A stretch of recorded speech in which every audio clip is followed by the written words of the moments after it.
The grass is damn green, and we have Dan Lanning with the number 3 class in America as the letters come in. Dan, how you feeling today? How you doing? It's always like Christmas Day, man, when you get to figure out what guys are going to be joining your program. Certainly an exciting day for us. All right, so I'm going to start it off here. What makes a recruit an Oregon recruit? What makes a recruit somebody you want to go after? Well, obviously you have to check all the boxes that matter on the field, right? And I think those are the easy ones to check. You can turn on anybody's film and recognize, okay, this guy's got ability and talent. Sometimes you have to evaluate, okay, what level of competition is it? How much room for growth, right? Growth potential for that player. But I think for us, ultimately, it comes down to the person. We need guys that have a growth mindset, that are trying to figure out how they can become the best version of themselves. You know, those are things that we really try to attack and evaluate in recruiting. I think that's just as important as them checking the box of what kind of player they can be. Coach, what were the positions of emphasis for Oregon in this 2026 recruiting cycle? And if they've sent in their letters of intent, kind of speak on some of the guys that helped fill those needs. Yeah. All right. You put me on the spot there, Steve. But ultimately, look, I think in recruiting, you have to be resetting every position, like really every single year you're looking to fill. That gives you the opportunity to build it the way you want to from the we've been a team when I first got here that had to rely on the portal just because of the transition of a new head coach. And that number's really gone down for us every single year. So now you're trying to find guys, again, from the ground up that you can be able to build. And there isn't one position that isn't important. I think there's certainly been a huge emphasis for us in the trenches since I've gotten here. But now you're seeing some of the dynamic skill that's been able to contribute for us early. This year, I think we had more freshman touchdowns on the field than any other team in the nation for guys that were able to contribute early. So that, that's what you're looking for. And everybody's pass a little bit different. Some guys are going to be able to make an impact right away. Some guys, their plan and process is different. But ultimately meeting guys where they're at and seeing where you can get them. We got a lot of them, man, but you want to ask a name about it, and I can tell you if I can actually talk about them yet or not. That's the part that's always hairy. Well, it looks like Big Manny's LOI's in. That's a good one. I got to see that dude play in action. Unbelievable player, unbelievable human. Obviously love, Manny and his family. We fell in love with this guy early, and he's a great example of what we just talked about. Went to a great school there, Georgetown Prep, has done an unbelievable job of growing as a player over time. He's got some of those rare traits that you talk about, that you just God-given traits that are really special, and then athleticism to boot on top of that. He's great strength, great size. Got to see the guy compete in person, and he was dominant when we did that, and really built a great relationship with him over time. And Coach Terry obviously did an unbelievable job there as well. Coach Lanning, happy signing day. I want to ask you about just your class right now and everything shaking and moving with your coordinators. Obviously, y'all being such a relational program, what are those conversations like right now with the guys that you have in the boat relative to what the future holds with you and your staff? Yeah, that really starts before it even gets here. I tell all these, I have my goals written on my mirror, and the number one goal on my mirror is to help my people reach their dreams and goals. Like, I get to live my dream every day being here at Oregon. And part of that honesty with them is, look, the one thing I can promise you is I'll be here as long as I win.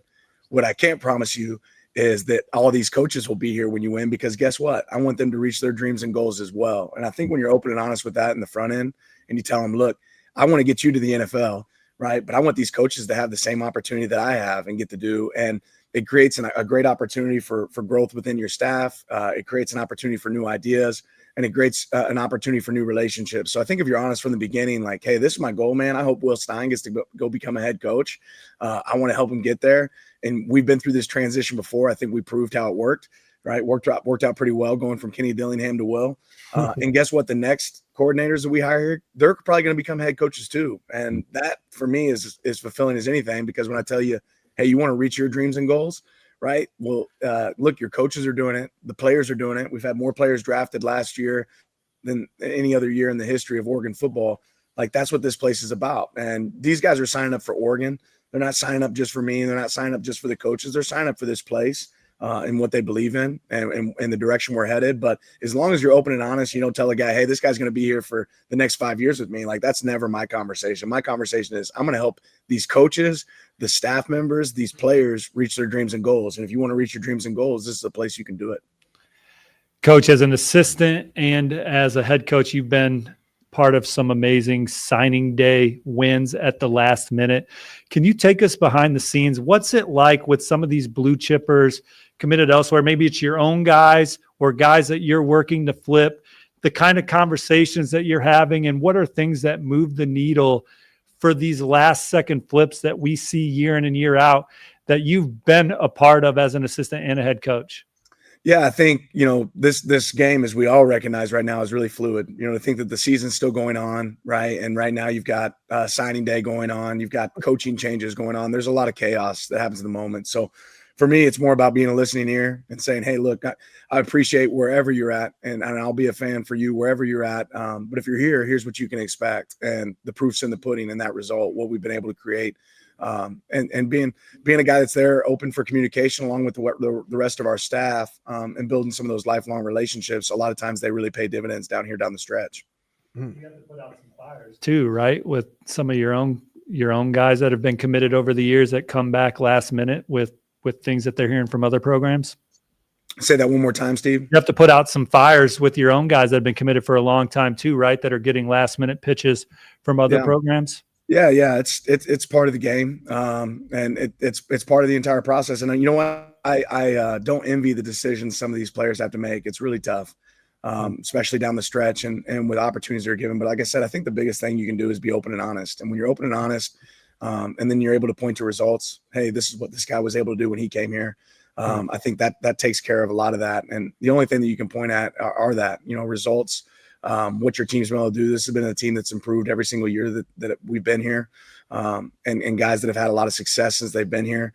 We don't spend a lot of time talking about other programs. I always feel like coaching staffs that spend their time talking about other programs are coaching staff that don't have enough good things to say about their own. And we got a lot to brag about here at Oregon. We got a lot of special things going on here that we want to emphasize. Coach, speaking on the demands of college football, especially recruiting, the hustle, every day is about recruiting, and it's driven some college coaches to the NFL. And I'm sure you've had some opportunities as well, but why have you stuck to college and why do you like it so much? Well, it definitely is. It's definitely different, right? When you're trying to hang out with your family at dinner and you get a phone call and you're like, hey, I got to take this. It's nonstop. It's a lifestyle. And one thing that I'm grateful for is my family signed up for it, right? They understand, look, your dad doesn't just want to be involved as a coach. He wants to be a part of something that can be great. And to be great, it takes sacrifice. So that's one of those sacrifices that we all sign up for.